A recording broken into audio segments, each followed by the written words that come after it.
আলহামদুলিল্লাহ রবিল আলমিন ওসলাত ওসালাম আলা সঈদুল মুরসালিন নবীনা মুহাম্মদ ওয়ালা আলিহি ওসাহবিহি আজমাইন। সুপ্রিয় দর্শক শ্রোতা, আমাদের জীবনের আলো এই সুন্দর তাফসীরুল কোরআন প্রোগ্রামে আপনাদেরকে জানাই শুভেচ্ছা, স্বাগতম, আহলান ও সাহলান। আশা রাখি আপনারা ভালো আছেন।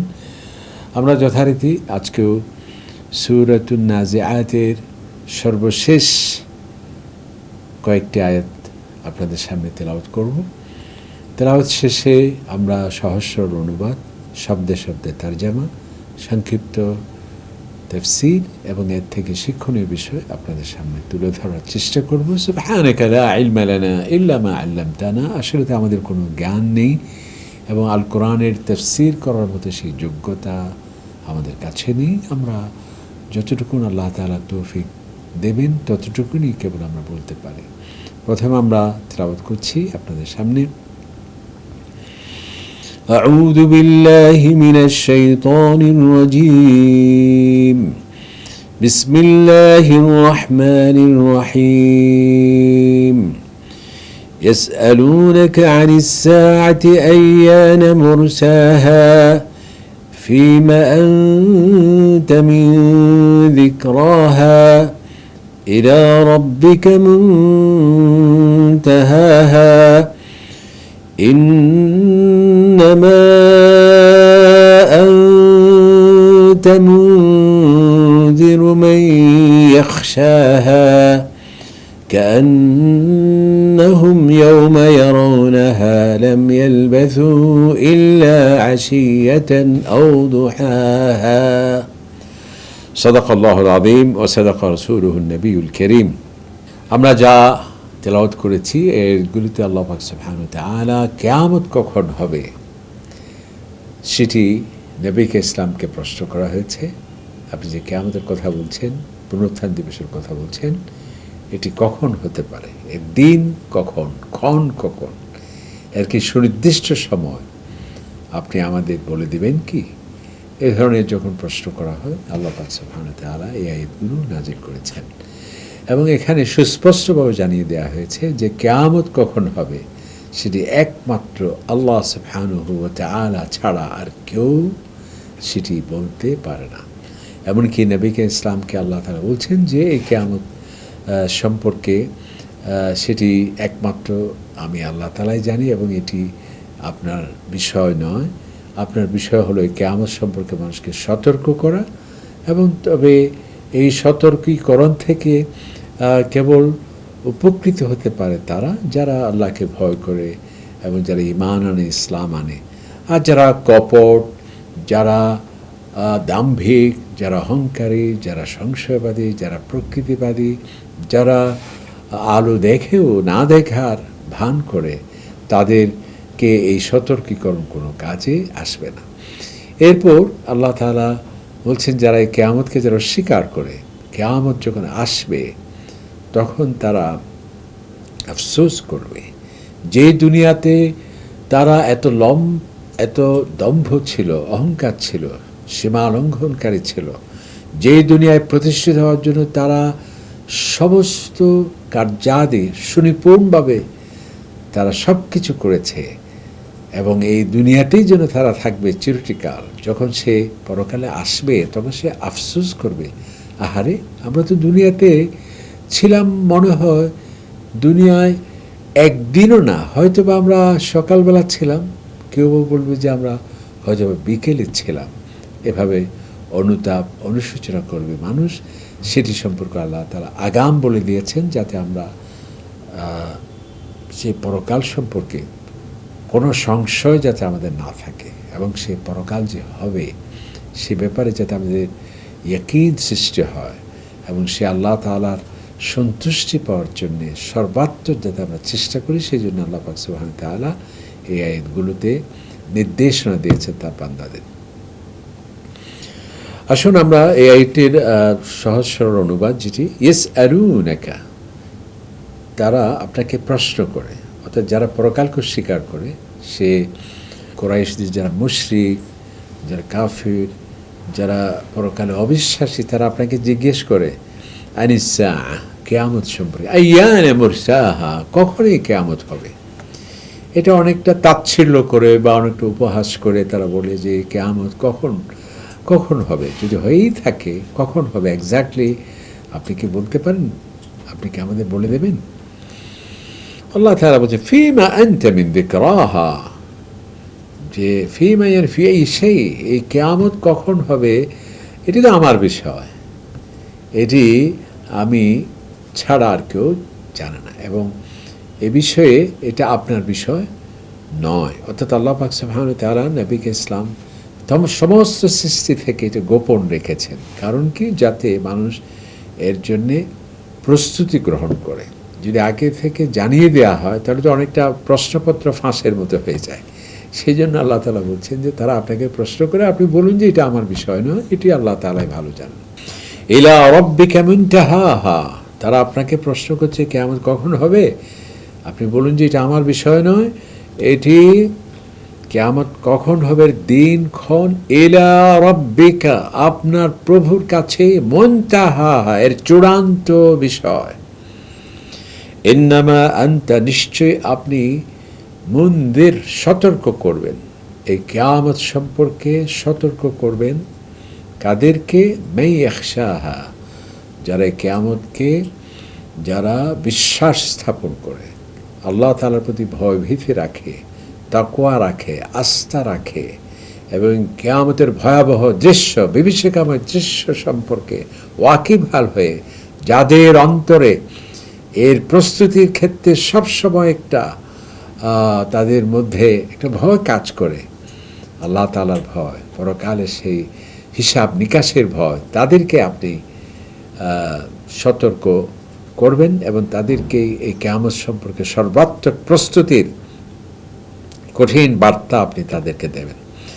কাআন্নাহুম ইয়াওমা ইয়ারাউনাহা, আল্লাহ তাআলা বলছেন যারা আজকে কিয়ামতকে অস্বীকার করছে, যখন তারা সেই কিয়ামত দেখবে, যখন তারা পুনরুত্থিত হবে সেই মাঠে, লাম ইয়ালবাথু ইল্লা আশিয়াতান ওয়া দুহাহা, যারা আজকে এই দুনিয়াকে আসল ঠিকানা মনে করছে, হাজার বছর শত বছর এখানে থাকবো, এখানে আমাদের মৃত্যু, এখানে আমাদের হায়াত, ওমা ইউহলিকুনা ইল্লা দাহর, মহাকালেই কেবল আমরা হারিয়ে যেতে পারি, এই লোকেরা যখন সে পরকাল দেখতে পাবে তখন সে আফসোস করবে যে আমরা দুনিয়াকে মনে করেছিলাম আসল ঠিকানা, এখন তো দেখছি যে দুনিয়াতে যদি আমরা 100 বছর ছিলাম, 200 বছর ছিলাম, 1000 বছর ছিলাম, কিন্তু আমাদের তো মনে হচ্ছে যেন এক সন্ধ্যা সেখানে ছিলাম, অথবা এক সকালে প্রত্যুষেই যেন আমাদের অবস্থান ছিল, অর্থাৎ আমরা খুব ক্ষণিকের জন্যেই যেন ছিলাম।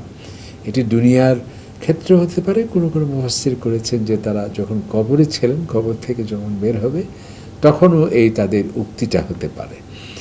অর্থাৎ যারা এই পরকালকে অস্বীকার করবে, পরকালে যখন তারা উপস্থিত হবে হিসাব নিকাশের জন্য, যখন বছরের পর বছর, হাজার বছর, যে এই দুনিয়ার 50,000 বছরের সমান এক একটি দিন সেখানে, তখন তারা অনুতাপ অনুশোচনা করে বলবে যে আমরা যেই দুনিয়ার জন্য পাগল ছিলাম, সেখানে আমরা অনন্তকাল থাকবো এই স্বপ্নে বিভোর ছিলাম, কিন্তু আমাদের কাছে তো মনেই হচ্ছে যেন একটা সন্ধ্যা ছিলাম অথবা সকাল ছিলাম, এর থেকে বেশি কিছু নয়। এটি হচ্ছে তেলাওয়াতকৃত আয়াতের একটি সহজ সরল অনুবাদ। এখন আমরা যদি একটু ব্যাখ্যা বা তাফসিরে যাই, বা প্রথম শব্দের অর্থের মাধ্যমেও আমরা শব্দ তরজমা আমরা এভাবে করতে পারি, ইয়াসআলুনাকা, তারা জিজ্ঞেস করবে আপনাকে, আনিস, আন মানে ব্যাপারে, অ্যাবাউট, যেটা রিগার্ডিং, তারা জিজ্ঞেস করবে কি ব্যাপারে, আনিস সাআতি, কিয়ামতের ব্যাপারে, সাআতের মানে কিয়ামত, আইয়ানা মানে কখন, মুরসাহা আরসা ইউরসি, মুরসাহা মানে এই কিয়ামত কখন হবে, কখন হবে, মুরসা মানে সংগঠিত হওয়া, অর্থাৎ এই কিয়ামত কখন সম্পাদিত হবে, সংগঠিত হবে।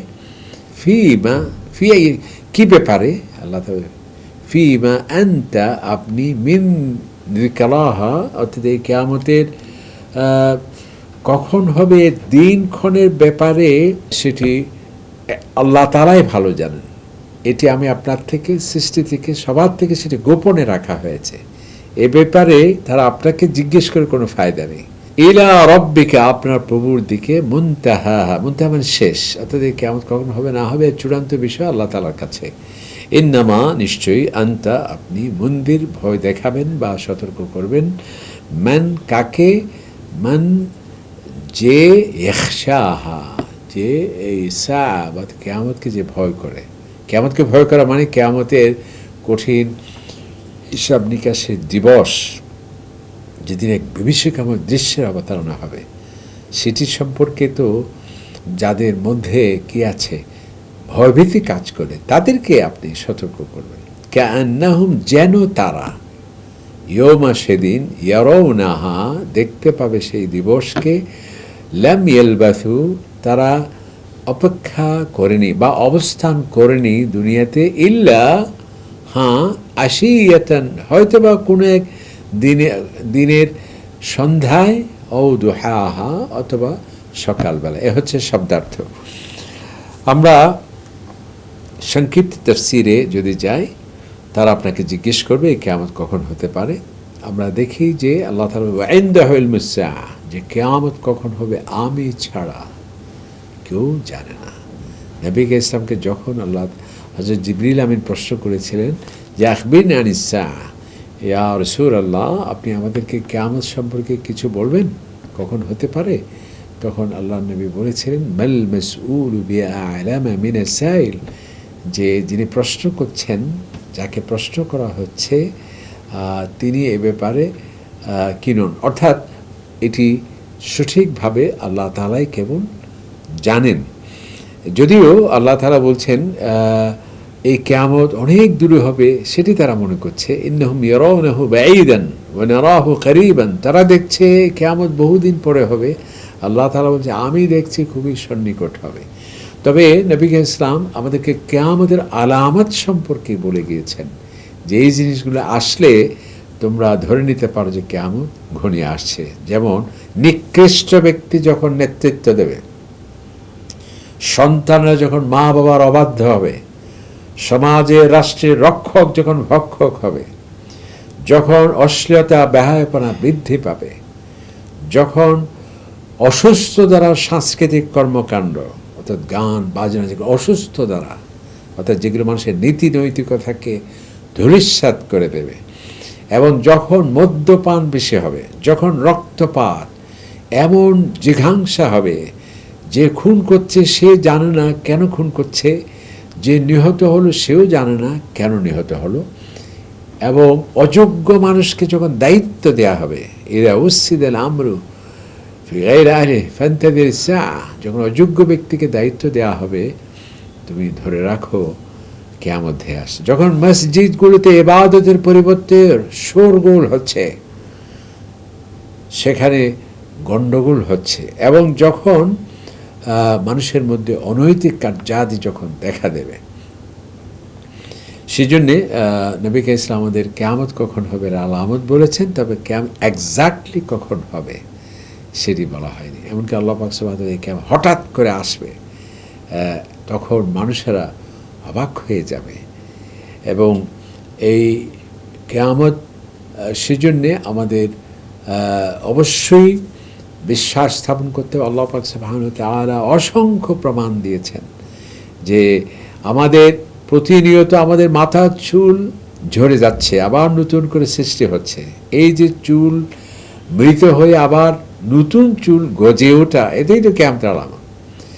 আমাদের শরীর থেকে প্রতিনিয়ত রক্ত মৃত হয়ে বের হয়ে যাচ্ছে, আবার নতুন রক্ত তৈরি হচ্ছে, এটাই তো কিয়ামতের আলামত। আমাদের এই পৃথিবী প্রচণ্ড খরায় গ্রীষ্মকালে ফেটে ভেঙে চৌচির হয়ে মৃত হয়ে যায়, আবার বৃষ্টি হয়ে এই পৃথিবী আবার জ্যান্ত হয়ে যায়, এটাই তো কিয়ামতের আলামত। আল্লাহ তাআলা বলছেন ওয়াতারাল আরদা হামিদা, যখন তুমি দেখতে পাও পৃথিবী মৃত, ফাইজা আনজালনা আলাইহাল মা, অথবা পানি যখন আমি সেখানে বৃষ্টির মাধ্যমে বর্ষণ করি, আবার এই পৃথিবী মৃত ভূমি আবার জিন্দা হয়ে আবার কি হয়ে যায়, তৃণলতা সবুজে সেটি পরিণত হয়ে যায়। এভাবে আমরা যখন ইউরোপে যাই, শীতকালে সমস্ত গাছের কোনো পাতা থাকে না, মনে হচ্ছে একটা মৃত গাছ। যখন আবার গ্রীষ্মকাল আসে, বৃষ্টি পায়, আবার সেটি নতুন করে ফিরে আসে। আল্লাহ তাআলা এভাবেই আমি তোমাকে সৃষ্টি করব। সুতরাং আমরা এই চন্দ্র, সূর্য, গ্রহ, নক্ষত্র, আমাদের আকাশ, আমাদের নক্ষত্র রাজি, সব কিছুই, পানি, প্রাণীজগৎ, পদার্থ জগৎ, সমস্ত কিছু এত সুনিপুণ সৃষ্টি করছেন যে আল্লাহ, তিনি আমাদেরকে মৃত্যুবরণ করার পর আবার জিন্দা করতে পারবে না, তা হতে পারে না। আল্লাহ তাআলা বলছেন, যিনি আকাশ সৃষ্টি করলেন, জমিন সৃষ্টি করলেন, তিনি কি তোমাকে আবার সৃষ্টি করতে পারেন না? অবশ্যই। আল্লাহ তাআলা সেজন্য বলছেন, আইয়াহসাবুল ইনসান আল্লান নাজমা ইযামা, মানুষ কি বিস্ময় প্রকাশ করছে যে বিচূর্ণ হয়ে যাওয়া হাড় আবার আমি জোড়াইতে পারবো না? বেলা কাদিরিন, বরং তাকে বিগলিত অস্থিমজ্জা পুনরুত্থিত কেবল করব না, তার আঙ্গুলের মাথা সহ, অর্থাৎ রক্ত মাংস সেটি তো আছেই, এমনকি তোমার আঙ্গুলের অগ্রভাগে যে ফিঙ্গার প্রিন্ট, যেটাকে আঙ্গুলের ছাপ বলা হচ্ছে, সেটা সহ আমি তোমাকে আবার সৃষ্টি করব। সুতরাং সে মহান আল্লাহ সুবহানাহু ওয়া তাআলার কাছে আমাদেরকে দাঁড়াতে হবে। আল্লাহ তাআলা বলছে, একজন একজনকে ফারদা, একজন একজন করে আমার কাছে দাঁড়াতে হবে এবং সমস্ত কিছুর আমাকে জবাব দিতে হবে। লাতুসআলুন্না ইয়াওমাইযিন আনিন নাঈম, তোমাকে যে আমি নেয়ামত দিই, প্রতিটি নেয়ামতের হিসাব দিতে হবে আমার কাছে। ওয়ামাল্লাহু বিগাফিল আম্মা তা'মালুন, আজকে সিসিটিভি ক্যামেরা সব কিছু রেকর্ড করে রাখছে, আর আল্লাহ তাআলা আপনার আমার কোনো কিছু রেকর্ড করে রাখবেন না, তা তো হতে পারে না। আল্লাহ তাআলা ওয়ামাল্লাহু বিগাফিল আম্মা তা'মালুন, তুমি যা করছো সব কিছু থেকে আমি গাফিল নই। আরেক যে আল্লাহ সানাকতুবু, আমি সব কিছু আমি রেকর্ড করছি। কি জঘন্য কথা তুমি বলছো। মা ইয়ালফিযু মিন কাওলিন ইল্লা লাদাইহি রাকীবুন আতীদ, তোমার মুখ থেকে যা শব্দ বের হচ্ছে রেকর্ড হচ্ছে, এমনকি পৃথিবী কথা বলবে, সব কিছু রেকর্ড সেদিন মানুষ সব দেখতে পাবে। এই কিয়ামতের উপর ইয়াকিন, বিশ্বাস, ঈমান অবশ্যই আমাদের আছে এবং এই কিয়ামতের জন্য প্রস্তুতি আমাদের নিতে হবে। আগামীকাল, পরশু, আগামী বছর নয়, এখন থেকেই, এই মুহূর্ত থেকেই যে কোনো সময় মৃত্যু আমাদের কাছে চলে আসতে পারে। এখন থেকে আমাদের প্রস্তুতি নিতে হবে, তাওবা করতে হবে এবং আগামী জীবন কোরআন সুন্নাহকে গঠন করব। কিয়ামতের পরীক্ষা আমি বিজয়ী হয়ে আল্লাহর সন্তুষ্টির সার্টিফিকেট পেয়ে জান্নাতে আমার যেতেই হবে। সেই অঙ্গীকার, সেই প্রতিশ্রুতি, সেই কমিটমেন্ট আমাদেরকে আজকে থেকে নিতে হবে। আল্লাহ তাআলা তৌফিক দিন। আমিন। আসসালামু আলাইকুম ওয়া রাহমাতুল্লাহি ওয়া বারাকাতুহু। ذلك الكتاب لا ريب فيه هدى للمتقين